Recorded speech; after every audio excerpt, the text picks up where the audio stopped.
नमस्कार, स्वागत है आप सबको नॉलेज प्लगइन में। आज हम लोग एक ऐसा ट्रिक सीखेंगे जो हम लोग को हमेशा कंफ्यूज करता है।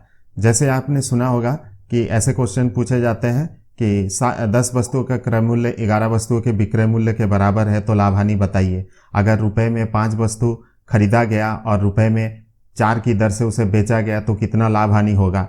इस तरह से जो क्वेश्चन होते हैं वो 100% एक्यूरेट बनेंगे। इस वीडियो को इसके लिए आप अंत तक देखिए। चलिए फिर वीडियो शुरू करते हैं। क्वेश्चन है 15 वस्तुओं का विक्रय मूल्य 20 वस्तुओं के क्रय मूल्य के बराबर है तो फिर लाभ और हानि का प्रतिशत ज्ञात करें। Selling price of 25 articles is equal to cost price of 20 articles, find profit और लॉस परसेंट। ठीक है, तो यहाँ प्रश्न में क्या दिया हुआ है, विक्रय मूल्य जो दिया हुआ है वो कितने वस्तुओं का दिया हुआ है, यहाँ पर 25 वस्तुओं का दिया हुआ है। विक्रय मूल्य 25 वस्तुओं का हमारा दिया हुआ है और क्रय मूल्य कितने वस्तुओं का दिया गया है, क्रय मूल्य 20 वस्तुओं का दिया गया है। ठीक है, अब जो है आपको केवल इतना काम करना है कि ये जो है ये वस्तुओं का दिया हुआ है जो कि रुपए में नहीं है।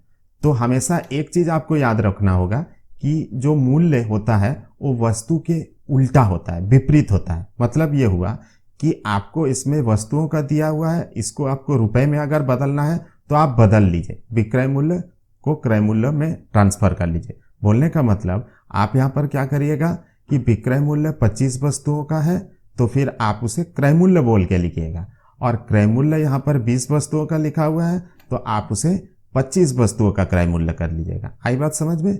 आपके पास ये जो डाटा हो गया, विक्रय मूल्य 20 रुपये बन गया और क्रय मूल्य 25 हो गया, जो वस्तु के संख्या में विपरीत है जस्ट। ठीक है, अब इसको आप अगर सॉल्व कर लेंगे तो देखिएगा कि आप फटाफट से इसका उत्तर पा लेंगे। तो जैसे कि यहाँ क्या दिखा आपको, विक्रय मूल्य जो है वो कम है, क्रय मूल्य ज़्यादा है, यानी हानि हुआ है।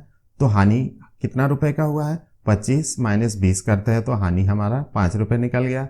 और हानि का प्रतिशत तो सिंपल है कि ऊपर हम 5 लिखेंगे और क्रय मूल्य हम नीचे लिखेंगे। क्रय मूल्य जो कि यहाँ पर 25 है तो हमने लिख लिया, और इसको हम 100% करने के परसेंट निकालने के लिए 100% से इंटू कर लेंगे, बस हो गया। तो इसे हम काटते हैं तो ये कितना बन जाएगा फिर, 5 × 25 और 5 20 में 100, यानी कि हमारा परसेंटेज कितना हो जाएगा, यहाँ पर हानि हुआ हमारा 20%। आई बात समझ में?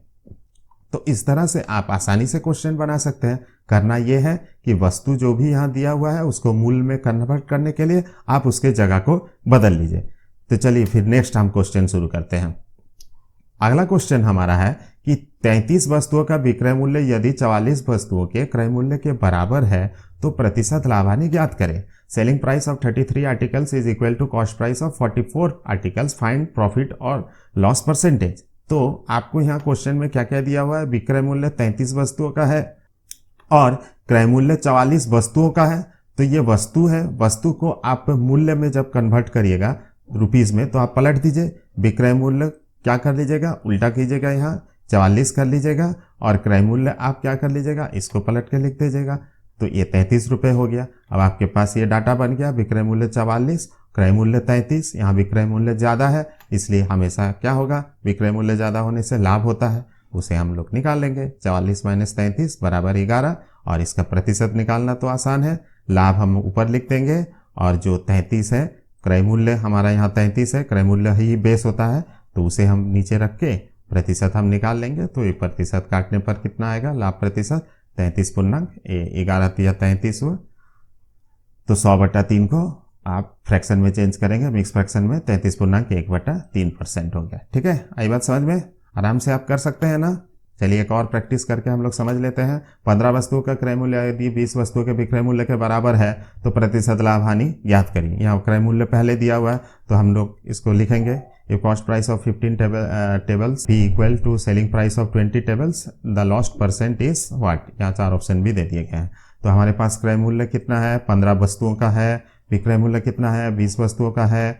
तो हम विक्रय मूल्य क्या कर लेंगे, एक दूसरे को पलट देंगे, विक्रय मूल्य 15 हो गया, और फिर क्रय मूल्य हम क्या कर लेंगे, इसको पलट के इसमें लिख लेंगे, 20 रुपये हो गया।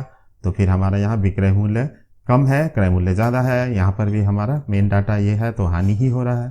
तो हानि कितना हुआ, 20 माइनस 15 = 5, और हानि का प्रतिशत ऊपर में 5 लिख लिए, क्रय मूल्य जो कि हमारा 20 था उसे हमने नीचे लिख दिया। आपस में काटते हैं तो 5 चौके 20 और 4 25 में 100, यानी कि आंसर कितना हो गया, हानि का प्रतिशत आया, ये 25% आ गया। ठीक है, चलिए थोड़ा सा क्वेश्चन को अलग करके अभी बनाते हैं। तब दूसरा क्वेश्चन है, इसमें देखिए, इसमें क्या दिया हुआ है, 23 वस्तुओं को बेचने पर उतना ही लाभ होता है जितना 3 वस्तुओं का विक्रय मूल्य है, तो प्रतिशत लाभ ज्ञात करें। On selling 23 articles a percent gains profit equal to selling price of 3 article, find profit. तो इसमें क्या क्या दिया हुआ देखिए, विक्रय मूल्य जो दिया हुआ है वो 23 वस्तुओं का दिया हुआ है, और लाभ होता है वो कितना दिया हुआ है, 3 वस्तु के विक्रय मूल्य के बराबर है। चूंकि इसमें दोनों का जो यूनिट है ये भी विक्रय मूल्य पे है, ये क्वेश्चन भी विक्रय मूल्य पे है, दोनों समान चीज है, यहाँ क्रय मूल्य कहीं है ही नहीं। तो आपको क्या करना है इसमें, तो आपको सिंपल साधारण रूल इसमें यूज करना है, कोई अलग रूल नहीं। मतलब जो हमारा बेसिक फॉर्मूला है जो कि है क्रय मूल्य बराबर क्या होता है, विक्रय मूल्य माइनस लाभ होता है। विक्रय मूल्य से लाभ अगर माइनस कर लेते हैं तो क्रय मूल्य होता है, बस उसी को हमको यूज करना है, इसमें उल्टा रूल नहीं करना है, क्योंकि इसमें क्रय मूल्य तो दिया ही नहीं है। ठीक है, तो हमारा विक्रय मूल्य हम कैसे निकाल लेंगे, विक्रय मूल्य जो है हमारा दिया हुआ है 23 है, लाभ हमारा 3 है, तो क्रय मूल्य कितना आ गया 20। ठीक है, तो 20 हमारा यहाँ क्रय मूल्य हो गया है। प्रतिशत जो है आपको अभी निकालना है, तो प्रतिशत के लिए हम क्या करेंगे, सिंपल जो लाभ का प्रतिशत का फॉर्मूला है, ऊपर में लाभ 3 वस्तु है, 3 हम कर लिए, क्रय मूल्य जो 20 है उसे हमने कर लिया, और हम इसे सॉल्व कर लेंगे तो कितना हो जाएगा 20 25 100 और 5 दिया, कितना हो जाएगा 15, तो लाभ का प्रतिशत हो गया 15%। ठीक है, तो इसमें चूंकि दोनों ही चीजें विक्रय मूल्य सेम यूनिट पर बेस्ड है, इसलिए हम लोग यहाँ उसको सिंपल फॉर्मूला यूज करके बना लेंगे, तो हम आसानी से इसको सॉल्व कर सकते हैं। ठीक है, तो चलिए अगले प्रश्न की तरफ।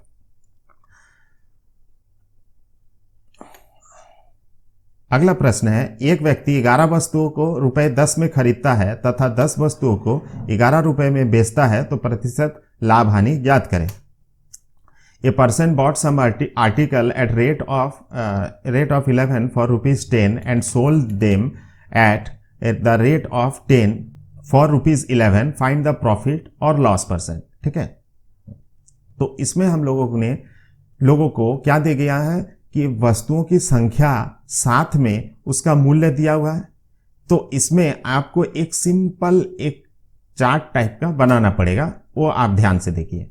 पहले मेरा जो खरीदा हुआ चीज है उसे हम पहले लिखेंगे, कितना है, यहां पर देखिए ये दिया हुआ है 11 वस्तु को खरीदा, तो हम पहले जगह पे 1 नंबर में 11 वस्तु जो है उसे हम लिख लेंगे। ठीक है, अच्छा दूसरा हमारा क्या दिया हुआ है, उसे 10 रुपए में खरीदा, तो हमने यहाँ 10 रुपए इसमें लिख लिया। ठीक है, ये दूसरा हो गया। पहले हमने 11 वस्तु 10 रुपए में खरीदा, ये हमने लिख लिया जो हमारा प्रश्न में दिया हुआ है खरीदारी वाला मूल्य, और फिर हम बेचने वाला मूल्य को लिख लेंगे, उसमें भी वही 10 वस्तु हमने थर्ड बार में लिख लिया, और 11 रुपए में बेचा, इसको हम 4 नंबर में लिख लिया। ठीक है, ये हमारा चार्ट बन गया। अब इसमें एक आपको डायग्राम का सहायता लेना पड़ेगा, बस आप ये लकीरें खींच लीजिए, एक लकीर शुरू कीजिए यहाँ से यहाँ लाइए, दूसरा लकीर शुरू कीजिए यहाँ से यहाँ लाइए, और तीसरा लकीर आप खींचिए जो डबल साइड होगा। ठीक है, तो इसमें आपको क्या समझ में आ रहा है, तो इसको हम कैसे यूज करेंगे वो हम बता दे रहे हैं। देखिए ये जो है 11 × 11 पहला लकीर, ये हमने लिख लिया पहला लकीर 11 × 11। फिर ये दूसरा लकीर जो था वो हमने कितना किया था, 10 × 10 था, इसे हमने लिख लिया यहाँ पर 10 × 10। और तीसरा जो था फिर इसी को हमने यहाँ लिख लिया, हो गया। और किसी का भी प्रतिशत निकालना है तो हम इंटू 100% कर लेंगे। आई बात समझ में?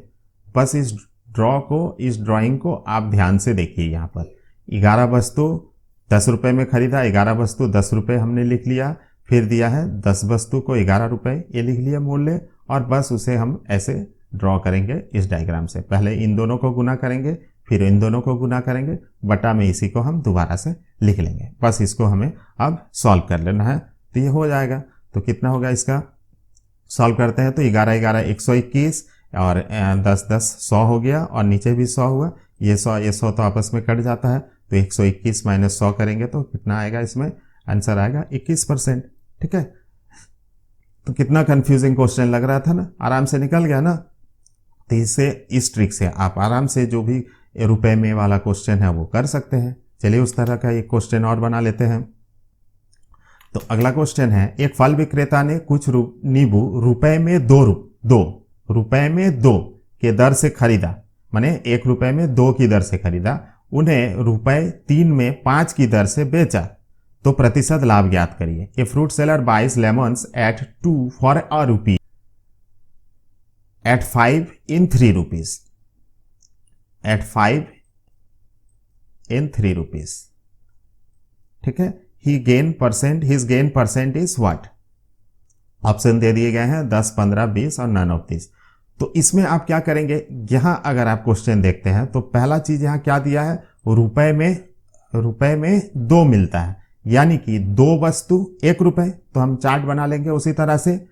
पहला चार्ट उसमें क्या बन जाएगा, 2 वस्तु 1 रुपए, पहला क्वेश्चन से हुआ।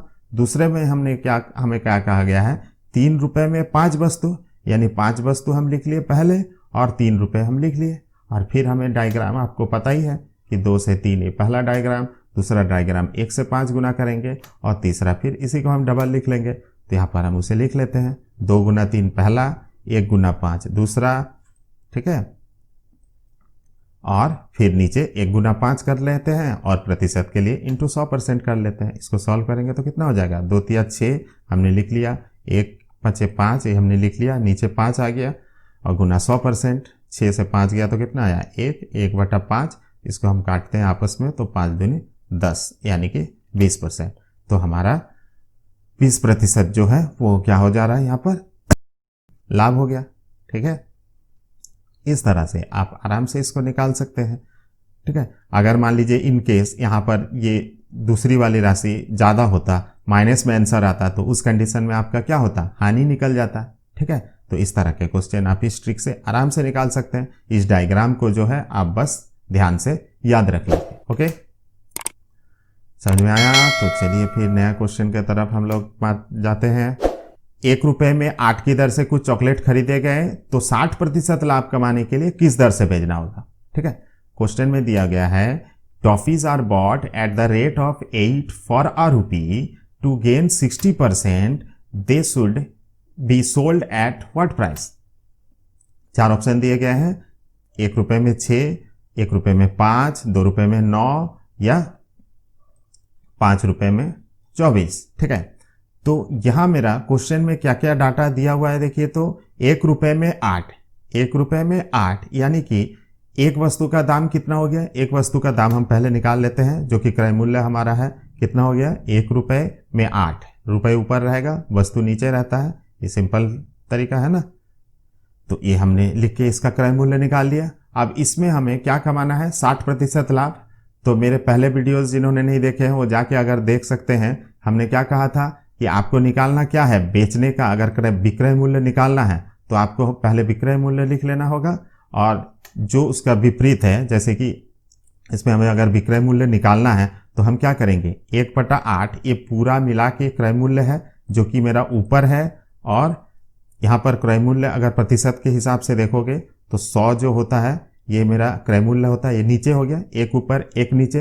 ये मेरा बेसिक ट्रिक है, विपरीत का नियम जो अभी तक मैंने बताते हुए आया है। और विक्रय मूल्य निकालना है तो 60% लाभ के चलते विक्रय मूल्य कितना हो गया, 160 हो गया, ठीक है। तो अब इसे आपको सॉल्व कर लेना है, कितना हो जाएगा, 8 दूनी 16, 8 दूनी 16 और ये 20 25 100। तो आंसर कितना आ जाएगा, इसको अगर हम सॉल्व करते हैं तो 1/5 आएगा, ठीक है। तो 1/5 अगर आता है तो फिर इससे क्या समझ में आता है कि ये वाला में क्या समझ में आ रहा था, रुपए 1 में 8 की दर से उसने खरीदा और बेचना पड़ेगा क्या, रुपए में 5 की दर से, यानी कि ये मेरा जो है यहाँ पर राइट आंसर है, ठीक है। जिन्होंने नहीं देखा है वो पिछला वीडियो जाके देखेंगे। तो ये जो मैं यहाँ पे रूल बता रहा हूँ, एक वैल्यू जो है समान वैल्यू एक सीध में नहीं बैठती है, उसे आपको विपरीत में बिठाना होता है। ये क्रय मूल्य 1/8 है, वो हमारा ऊपर बैठा, 100 हमारा नीचे बैठा, और जो निकालना रहता है 160 वो हम ऊपर लिख के निकालते हैं। तो फिर मेरे ख्याल से आप लोगों को ये सारी चीज़ें समझ में आ गई होंगी। तो अगर आगे है तो आगे से इस तरह के क्वेश्चंस आप इसी ट्रिक से बनाइए और एकदम 100% आपका आंसर सही आएगा। और इसी तरह के वीडियो हमारे पर देखने के लिए हमारे साथ बने रहिए। Thank you.